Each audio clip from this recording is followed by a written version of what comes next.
जय श्री श्याम स्टूडेंट्स। मैं Jyoti Sharma Rajasthan competition classes में आप सभी का स्वागत करती हूँ। अब स्टूडेंट्स, हमने पशु परिचर का सिलेबस देख लिया है पूरा। दोनों जो क्लास डाली है, फर्स्ट क्लास में तो जो पार्ट ए है उसका सिलेबस डाला है 105 क्वेश्चन वाला, और जो सेकंड क्लास डाली है 9 मिनट की, उसमें पार्ट बी का जो 45 क्वेश्चन है उसका सिलेबस डाल दिया। तो जो भी स्टूडेंट्स हमसे जुड़ना चाहते हैं वो पहले सिलेबस देखें और फिर रेगुलर क्लासें देखें। और राजवंश की क्लास हम पहले पूरी कर चुके हैं, तो उनकी भी प्लेलिस्ट बनी हुई है, तो उनको भी देखें। अब आज हम एक नया टॉपिक स्टार्ट करते हैं पशु परिचर के हिसाब से।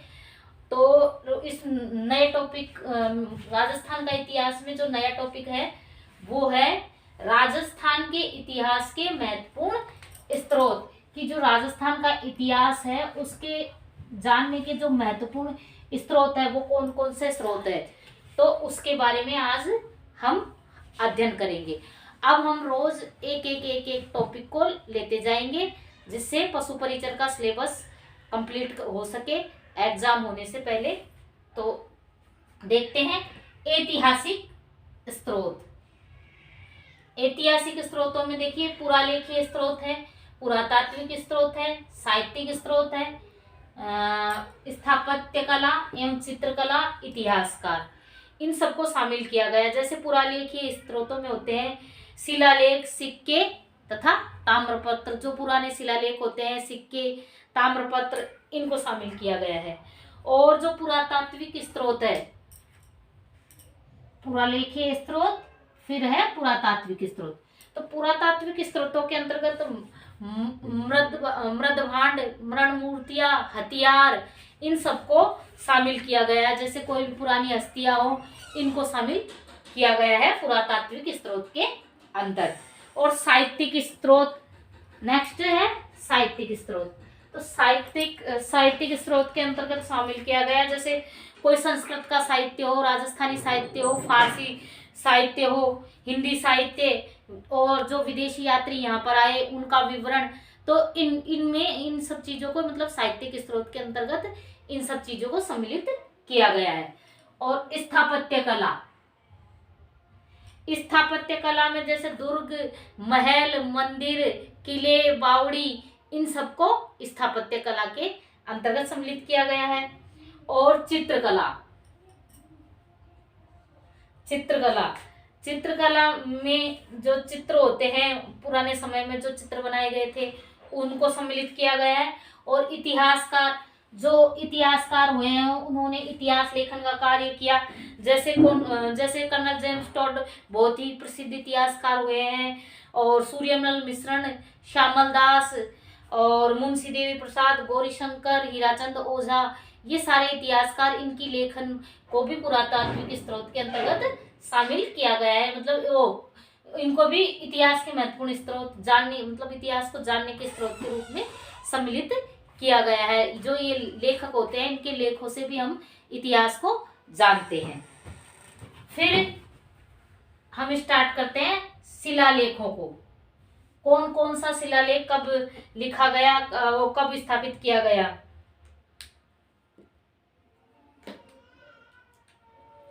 तो जो राजस्थान है, तो राजस्थान में जो बड़े स्तर पर पुरातात्विक सर्वे है उसका कार्य सर्वप्रथम 1871 ईस्वी में SCL कार्लाइल के नेतृत्व में शुरू किया गया था।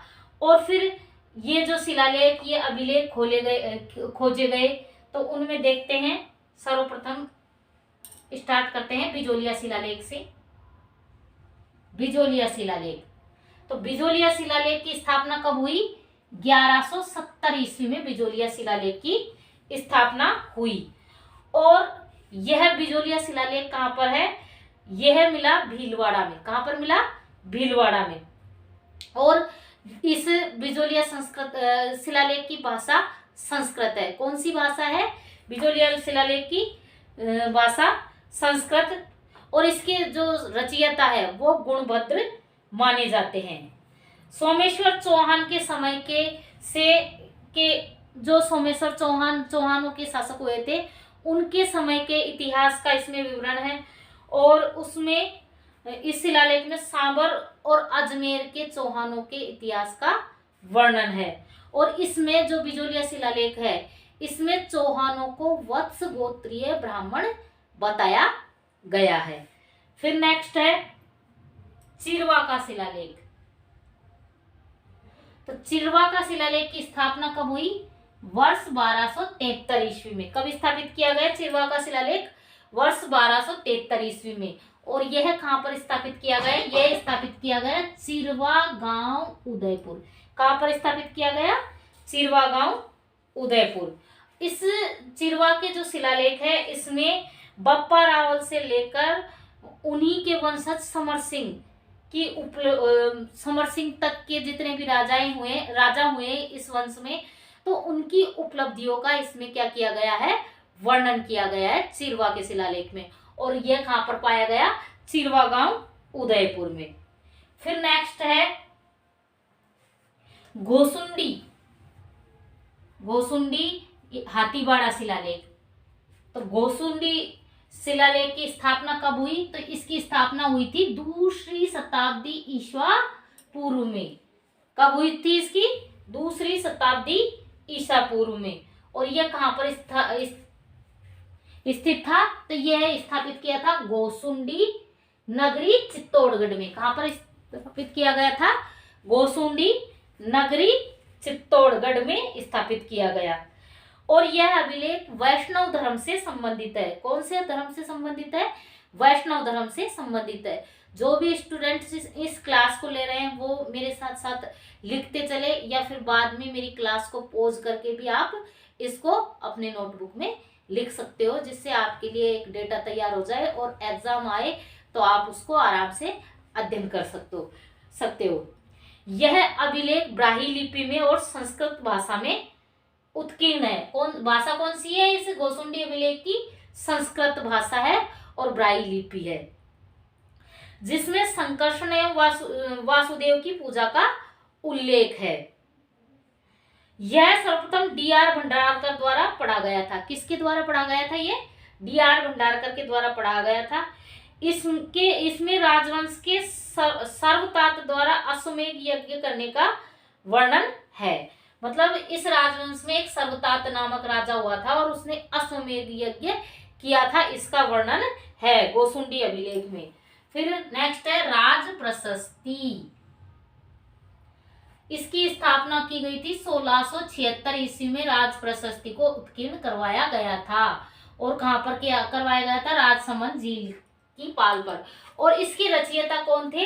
राज प्रशस्ति के रचयिता रणछोड़ भट्ट तैलंग माने जाते हैं। कौन है? रणछोड़ भट्ट तैलंग इस राज प्रशस्ति के रचयिता माने जाते हैं। राजसमंद झील की 9 चौकी की पाल पर 25 सफेद पत्थरों पर संस्कृत में उत्कीर्ण प्रशस्ति है। और यह विश्व की सबसे बड़ी प्रशस्ति मानी जाती है, मतलब सबसे बड़ा शिलालेख माना जाता है, क्योंकि 25 सफेद शिलाओं पर लिखा गया है। तो यह संस्कृत में उत्कीर्ण है और सबसे बड़ा शिलालेख माना जाता है। महाराणा राज सिंह द्वारा इसकी स्थापना की गई थी। राज प्रशस्ति की किसके द्वारा स्थापित की गई थी?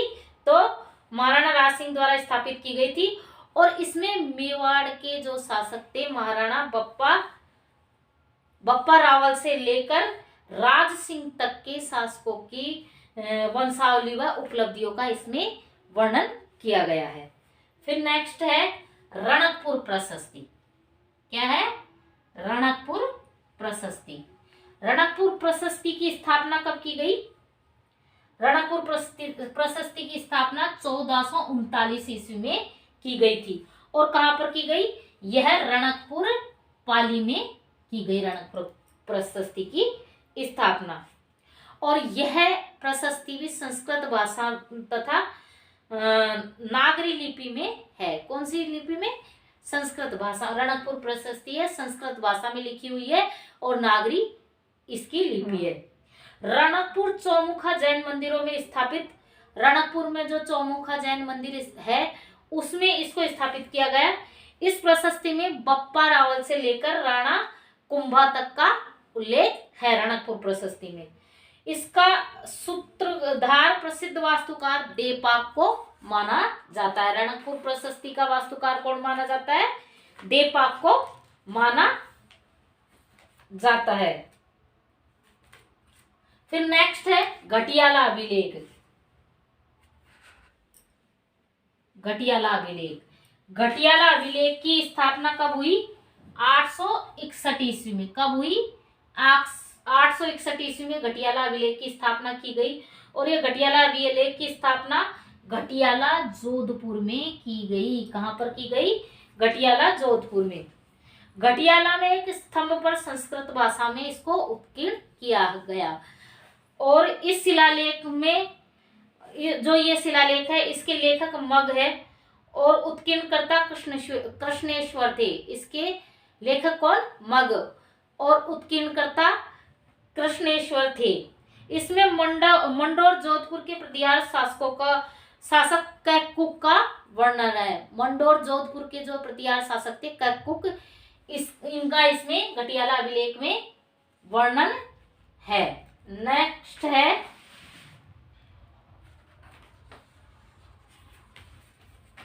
है कणस्वा शिलालेख। कौन सा शिलालेख? कणस्वा शिलालेख। कणस्वा शिलालेख। कणस्वा शिलालेख की स्थापना कब की गई थी? तो इसकी स्थापना की गई थी 738 ईस्वी में। कणस्वा कोटा के कणस्वा में इसकी स्थापना की गई थी 738 ईस्वी में।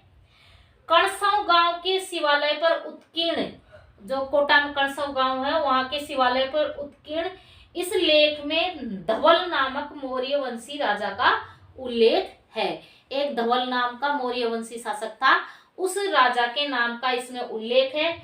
इसमें इस अभिलेख से जो ये कणस्वा शिलालेख है, इस शिलालेख से ये पता चलता है कि राजस्थान, मौर्यों का राजस्थान से भी संबंध था। तो ऐसा पूछा भी जा सकता है कि कौन सा ऐसा अभिलेख है जिनसे राजस्थान का मतलब मौर्यों का राजस्थान से संबंध जिसमें बताया गया है, तो वो है कणस्वा अभिलेख। फिर नेक्स्ट है कीर्ति स्तंभ प्रशस्ति। कीर्ति स्तंभ प्रशस्ति की स्थापना कब की गई? तो कीर्ति स्तंभ प्रशस्ति की स्थापना 1460 ईस्वी में की गई। और कहां पर की गई? चित्तौड़गढ़ दुर्ग में की गई कीर्ति स्तंभ प्रशस्ति की स्थापना। इस शिलालेख में महाराणा कुंभा के लेखन पर विशेष प्रकाश डाला गया है। कीर्ति स्तंभ प्रशस्ति में जो महाराणा कुंभा है उनके लेखन पर प्रकाश डाला गया है। और इसमें कुंभा को दी गई उपाधियां जैसे दान गुरु, हाल गुरु, चाप गुरु, राजगुरु, शैल गुरु, इन उपाधियों का क्या है इसमें उल्लेख किया गया है।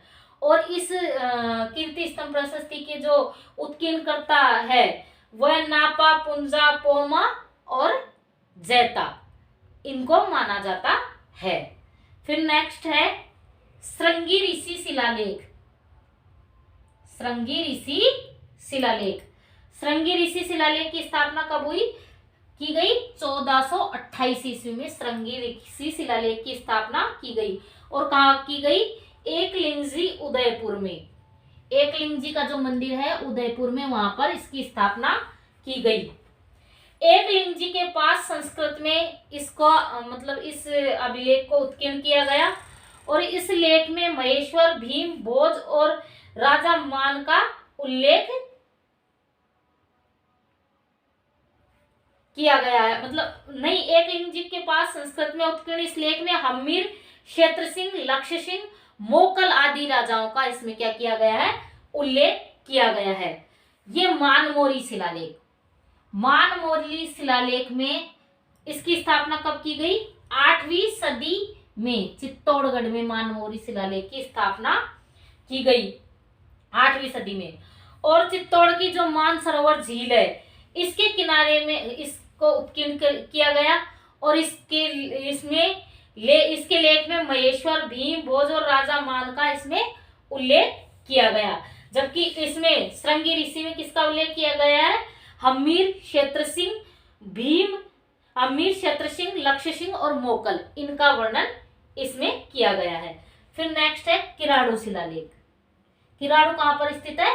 किराड़ू बाड़मेर में स्थित है। और किराड़ू शिलालेख की स्थापना 1161 ईस्वी में की गई। कब की गई?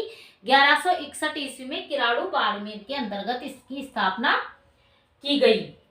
किराड़ू शिव मंदिर में संस्कृत में उत्कीर्ण, किराड़ू में जो शिव जी का मंदिर है उसमें इसको उत्कीर्ण करवाया गया और संस्कृत में इसको उत्कीर्ण करवाया गया। इस लेख में परमाणु की उत्पत्ति ऋषि वशिष्ठ के आबू यज्ञ से बताई है। किससे बताई गई है? परमाणु की उत्पत्ति जो गुरु वशिष्ठ ने आबू पर्वत पर यज्ञ किया था, तो उस यज्ञ से परमाणु की उत्पत्ति को इसमें बताया गया है किराड़ू शिलालेख में। फिर नेक्स्ट है हर्षनाथ प्रशस्ति। हर्षनाथ प्रशस्ति की स्थापना 973 ईस्वी में की गई। कब की गई? 973 ईस्वी में की गई। और हर्षनाथ का जो मंदिर है, हर्ष भैरव का जो मंदिर है सीकर जिले में, उसमें इस प्रशस्ति की स्थापना की गई। चौहान शासक विग्रहराज के समय इस प्रशस्ति में चौहानों के वंशक्रम व उपलब्धियों का इसमें क्या किया गया है? वर्णन किया गया है। और चौहानों के जो महान शासक हुए विग्रहराज चतुर्थ, उनके समय इस प्रशस्ति को मतलब उत्कीर्ण किया गया। फिर नेक्स्ट है बड़ली का शिलालेख। कौन सा शिलालेख? बड़ली का शिलालेख। और इसकी स्थापना या इसको उत्कीर्ण 443 ईसा पूर्व में करवाया गया। और बड़ली कहाँ पर है? बड़ली है अजमेर जिले में। कहाँ पर है? बड़ली अजमेर जिले में। यह राजस्थान का सबसे प्राचीन अभिलेख है। मतलब ऐसा क्वेश्चन आ जाए कि राजस्थान का सबसे प्राचीन शिलालेख कौन सा है, तो वो है बड़ली का शिलालेख। और कहाँ पर स्थित है? तो वो अजमेर जिले में है। और इसको ब्राह्मी लिपि में उत्कीर्ण करवाया गया है। और यह लेख बड़ली के भीलोत माता मंदिर से मिला। कहाँ पर मिला? बड़ली अजमेर के जो भीलोत माता मंदिर है वहां से मिला, जो कि वर्तमान में कहाँ पर स्थित है ये बड़ली शिलालेख? तो यह वर्तमान में अजमेर संग्रहालय में रखा हुआ है। इसी के साथ आज अपनी क्लास पूरी हुई। क्लास को ज्यादा से ज्यादा लाइक करें, शेयर करें, सब्सक्राइब करें और ज्यादा से ज्यादा क्लास से जुड़कर आप अपना अध्ययन जारी रख सकते हैं, पढ़ सकते हैं। और ये पशु परिचर की क्लास मतलब हम पूरा सिलेबस टॉपिक वाइज करते चलेंगे। और क्लास को ज़्यादा से ज़्यादा लाइक करते रहे, शेयर करते रहे। धन्यवाद।